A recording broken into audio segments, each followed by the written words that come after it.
फागुन 7 गते जब पूर्व राजा ज्ञानेन्द्रले जनताहरूको नाममा एउटा आह्वान गर्नुभयो, सार्वजनिक वक्तव्य दिनुभयो, बेला आएको छ, जनताहरूले मलाई साथ दियो भनेर अपिल गर्नुभयो, त्यसपछि घटनाहरू त्यहाँबाट प्रारम्भ भएको देखिन्छ। त्यसकारणले गर्दा यति ठुलो घटना हुँदा उहाँ स्वयंले फागुन 7 गते आह्वान गरेको अभिव्यक्ति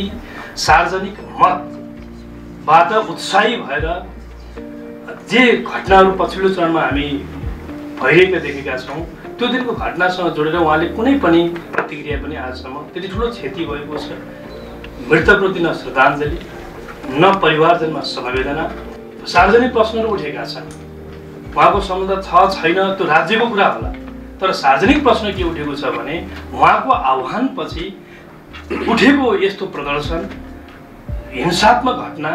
यी विषयमा उहाँलाई पनि प्रश्नको दायरामा, जवाफदेहिताको दायरामा उभ्याउनुपर्छ।